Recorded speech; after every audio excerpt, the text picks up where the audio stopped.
Hello बच्चा party लोग, कैसे हैं आप लोग। उम्मीद करते हैं बहुत अच्छे होंगे और मन लगा के अपना पढ़ाई कर रहे होंगे। तो आपके जानकारी के लिए बता दूं कि ये क्लास 10वां का बायोलॉजी का क्लास चल रहा है, यानी कि जीव विज्ञान में, जिसका पार्ट 1 हम लोग बहुत अच्छा से देख चुके हैं। और आपकी एक और जानकारी बता दूं कि पिछली बार जो अभी जस्ट एग्जाम हुआ है बिहार बोर्ड का, उसमें से हमारे जो इतने भी इंपॉर्टेंट क्वेश्चन है उसमें से लगभग सारे क्वेश्चन टकराए हुए हैं। तो आप अगर चैनल पर नए हैं तो अभी चैनल से जुड़ने के लिए सब्सक्राइब जरूर कर ले। तो आज हम लोग का पार्ट 2 है। पार्ट 1 में हम लोग जीव विज्ञान से संबंधित बेसिक नॉलेज देख लिया और थोड़ा बहुत चैप्टर से भी रिलेटेड देख लिया है। अब उससे आगे देखते हैं। आगे है, देखो हमने पोषण के बारे में पढ़ रहे थे कि पोषण 2 प्रकार के होते हैं, स्वपोषण, परपोषण, जिसमें से हमने स्वपोषण को स्किप करके परपोषण पे गए कि परपोषण के कितने प्रकार होते हैं। तो वो 3 प्रकार होते हैं, जिसमें से 2 हमने कल पढ़ लिया। आज हम लोग को तीसरा पढ़ना है, कौन सा, प्राणी संपोषण, कि ये प्राणी संपोषण क्या होता है। तो आइए देखते हैं। वैसा पोषण जिसमें जीव अपना भोजन ठोस या तरल रूप में जंतुओं के भोजन ग्रहण करने की विधि से ग्रहण करते हैं। इसका मतलब ये है कि पोषण का वह विधि जिसमें कोई भी जीव हो, वो जंतु कैसे खाते हो, ठोस या तरल रूप में, या तो हाथ से खाएगा या जीभ से चाट के खाएगा। यानी कि खाने की विधि क्या होगी, वो उसके मुख में जाएगा, मुख से कंठ द्वार में जाएगा, कंठ द्वार से निगल द्वार में, निगल द्वार से होते हुए वो आहार नाल तक जाती है। ठीक है, तो इस क्रिया से, यानी कि जिसके भी शरीर में आहार नाल संबंधित तंत्र है, तो वो क्या है, प्राणी संपोषण है। ठीक है, तो वही ग्रहण करते हैं, उसे क्या कहते हैं, प्राणी संपोषण। एक बार और इसको देखते हैं कि वैसा पोषण जिसमें जीव अपना भोजन ठोस या तरल रूप में जंतुओं के भोजन करने की विधि, यानी कि जंतु जिस तरह से भोजन ग्रहण करते हैं उस विधि के द्वारा अगर जो भी जीव ग्रहण करते हैं तो उसे क्या बोलते हैं, प्राणी संपोषण। होप करती हूँ क्लियर हो रहा होगा। अब इसी से एक रिलेटेड होता है प्राणी संपोषी, क्या होता है, एक है पोषण, यानी कि जो विधि होता है वो। अपोषी मतलब कि जो आदमी या जो जीव, जो जानवर इस विधि के द्वारा ग्रहण करते हैं उसे बोलते हैं प्राणी संपोषी। ठीक है, तो वैसे जीव जो अपना भोजन इन विधि का मतलब क्या, प्राणी संपोषण विधि से ग्रहण करते हैं, उसे हम लोग क्या बोलते हैं, प्राणी संपोषी। क्लियर। अब देखो, जैसे में होगा अमीबा, मेढक, मनुष्य। इसमें मनुष्य और अमीबा ये दोनों बहुत ज्यादा ही इंपॉर्टेंट है। आपको इस दोनों में से एक क्वेश्चन हर साल एग्जाम में देखने को मिल सकता है। जैसे ये कि अमीबा के बारे में बताइए, अमीबा के जो भोजन करने की क्रिया होती है, भोजन प्रक्रिया को समझाए, या आपसे पूछ सकता है कि मनुष्य के आहार नाल के बारे में बताए। तो सबसे पहले हम लोग अपना देखते हैं क्या, अमीबा के बारे में। तो सबसे पहला चीज ये याद रखिएगा कि अमीबा एक कोशिकीय जीव है, इसको स्किप नहीं करना है। कैसा है, तो एक कोशिकीय जीव है। आपसे पूछा जा सकता है ऑब्जेक्टिव में, बताइए निम्नलिखित में से कौन एक कोशिकीय जीव का उदाहरण है। तो याद रखिएगा क्या, अमीबा। और देखो अमीबा का सबसे खास बात क्या है कि जैसे ये मैंने बनाया अमीबा, अब बोलोगे दीदी आपने जैसे मन वैसे गोल गोल क्यों कर देते, क्योंकि अमीबा एक कोशिकीय है और उसका कोई आकार नहीं है। लगा वो गोलाकार, मतलब वो ऐसे भी हो सकता है, वो ऐसे भी हो सकता है, बस थोड़ा सा गोलाकार होता है। ठीक है, तो बोलोगे दीदी इसमें आंख मुंह नाक होता है क्या, वो सांस किससे लेता है, वो खाना किससे खाता है। तो आइए अब उसके भोजन प्रणाली को समझते हैं। सबसे पहले हम लोग लिखेंगे कि अमीबा एक प्राणी संपोषी है। ठीक है, यानी कि वो भोजन करता है, फिर भोजन करने के बाद उसको पचाता है, और फिर पचाने के बाद जो अनुपयोगी पदार्थ होते हैं उसको अपने शरीर से बाहर भी निकालता है। तो यानी अमीबा कौन से पोषी में आते हैं, तो प्राणी संपोषी में।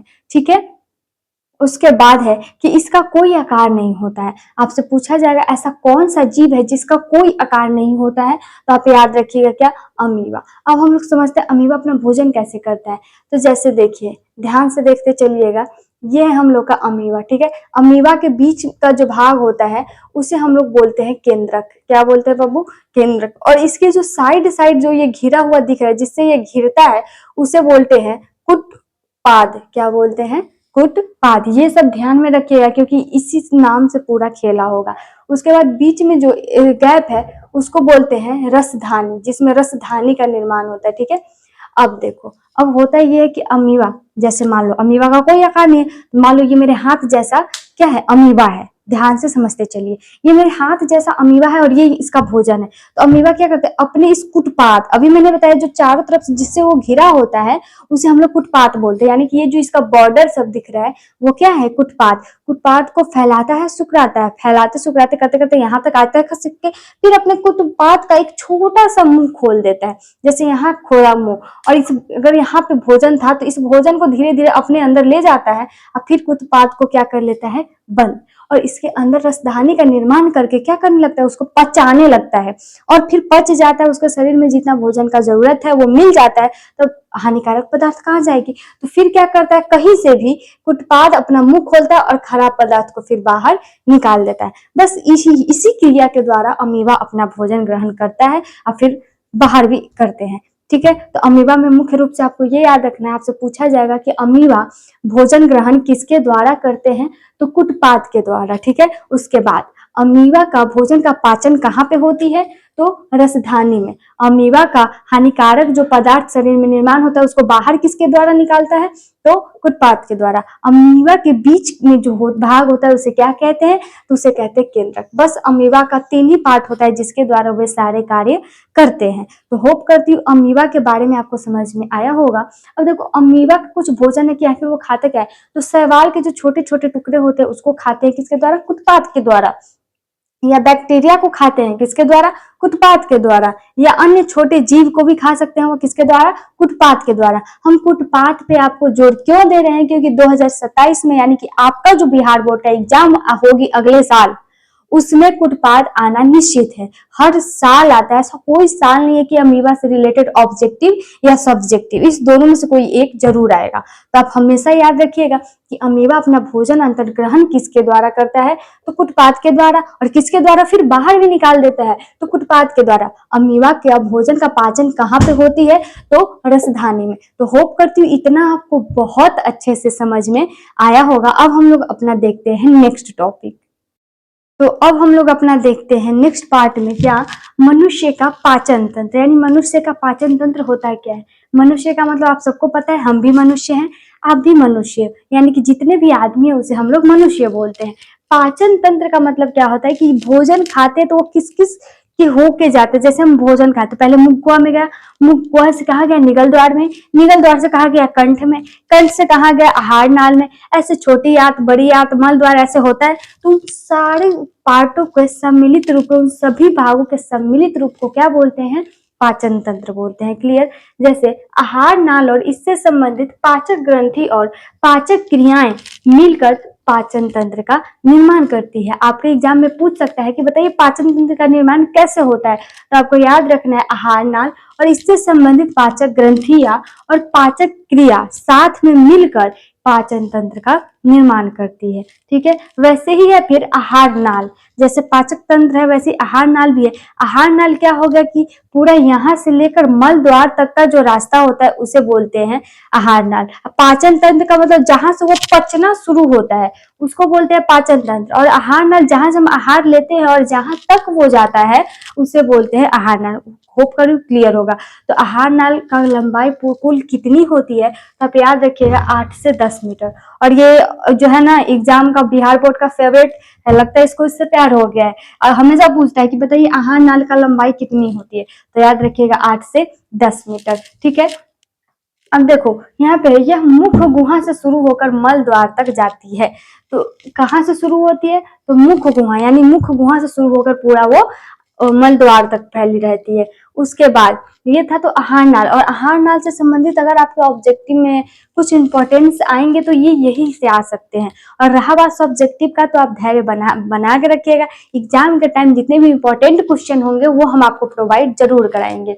तो सबसे पहला क्या याद रखना है कि इसकी लंबाई 8 से 10 मीटर होती है और ये मुख गुहा से शुरू होकर मल द्वार तक फैली होती है। और कैसी होती है, तो कुंडलित नुमा। कुंडलित नुमा का मतलब कैसे, ऐसे ऐसे होता है, ऐसे टेढ़ टेढ़ होके जाएगा। अब आपका सोचिए ये टेढ़ टेढ़ होकर क्यों, और ये बहुत पतला होता है। क्यों होता है पतला, क्योंकि अगर वो सीधा रहेगा और कुंडलित नहीं रहेगा और पतला नहीं रहेगा तो भोजन खाएंगे ढबाक से पेट में, भोजन खाए ढबाक से पेट में तो क्या लगेगा, नहीं। तो इसीलिए वो गया है ताकि अब भोजन यहाँ से धीरे धीरे ससरते ससरते ससरते ससरते आए। क्योंकि हम लोग क्या होते हैं, कभी कभी फटाफट भोजन खाते हैं, फटाफट खाना निकलने लगते हैं। अगर ये टेढ़ा टाढ़ा नहीं रहेगा और थोड़ा पतला नहीं रहेगा तो क्या होगा, सब अचानक से पेट में जाएगा और हमको बहुत हानिकारक पहुंचा सकता है, कोई फायदा नहीं होगा।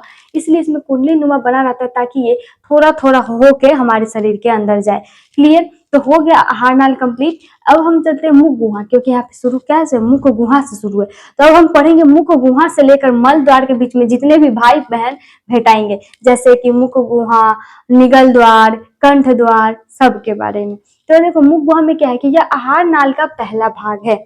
ये भी ऑब्जेक्टिव में बन सकता है कि आहार नाल का सबसे पहला भाग कौन सा है, तो मुख गुहा, और सबसे अंतिम भाग कौन सा है, तो मल द्वार। क्योंकि यहाँ पे पहले ही लिखा हुआ है कि यह मुख गुहा से शुरू होकर मल द्वार तक। तो पहला मुख गुहा और दूसरा मल द्वार। वैसे ही यह ऊपर से जो मुख गुहा है यह ऊपर से नीचे जबड़ों से घिरी होती है। जब आप ये देखो अपना, ये क्या है, ये हमारा जबड़ा है। हमारा जो मुख गुहा है इस जबड़े से क्या हुआ है, घिरा हुआ है। आप फील कर पा रहे हो, आप अपने आप को इमेज कर रहे होंगे और आपके पास भी है। नहीं समझ में आ रहा तो आईना लीजिए और आंख कीजिए और देखिए अपना, ठीक है। उसके बाद इसे बंद करने के लिए दो हमारे मांसल होठ होते हैं। इसको मांसल होठ क्यों कहा गया, क्योंकि होठ में कोई भी हड्डियां नहीं होती, इसीलिए कहा गया है कि मुख गुहा को बंद करने के लिए कौन सी संरचना है, तो मांसल होठ है। क्या है, मांसल होठ है। इसमें जीभ और दांत भी होते हैं।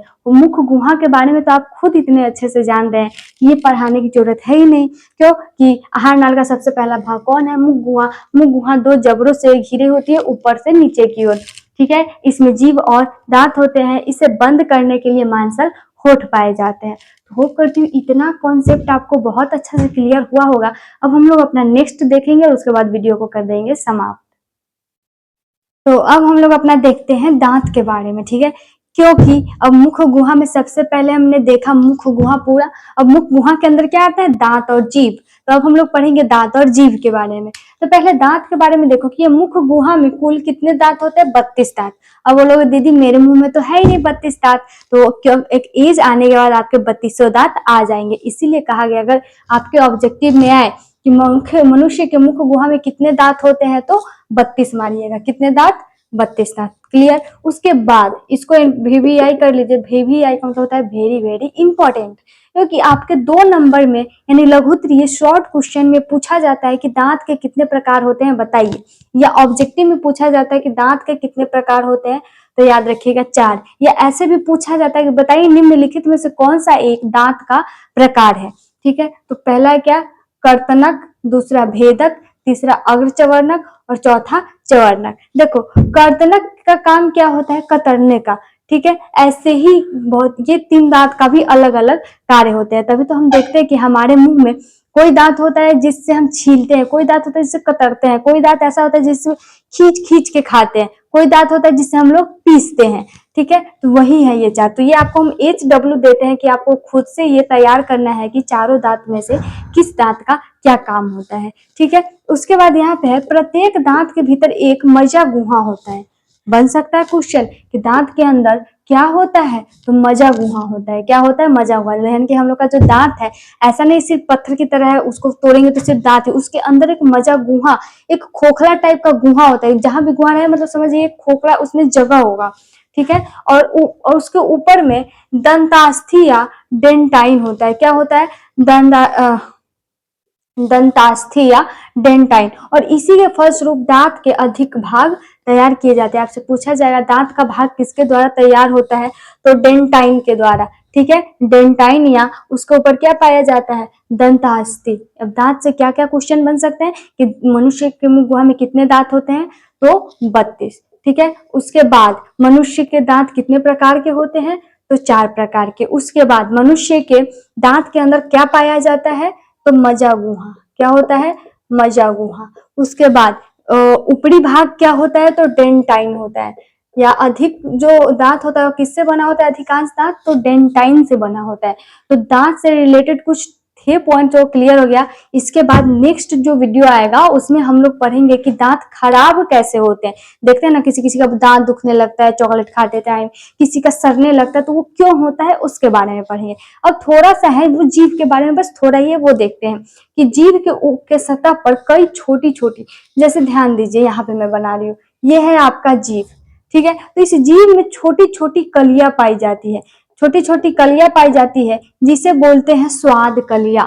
इसी कलिया के कारण हमारे भोजन में जो भी स्वाद होता है, अगर नमक ज्यादा है तो पता चलता है, या कोई खट्टा सामान है या मीठा सामान है या तीखा है या नमकीन है, सब किसके द्वारा पता चलता है? तो ये स्वाद कलिया के द्वारा ही पता चलता है। वहीं यहाँ लिखा है कि जीभ की ऊपरी सतह पर कई छोटे छोटे अंकुर होते हैं जिन्हें स्वाद कलिया कहते हैं। अगर आपको थोड़ा टेस्ट करना है तो आप याद कीजिए, अगर आप गरम गरम पानी पीते हैं या दूध पीते हैं या कुछ भी गरम अगर अचानक मुंह पे रखते हैं तो आपका जीभ जल जाता है, एक अलग ही उसका खरखर खरखर टाइप का स्वाद आता है, ठीक है।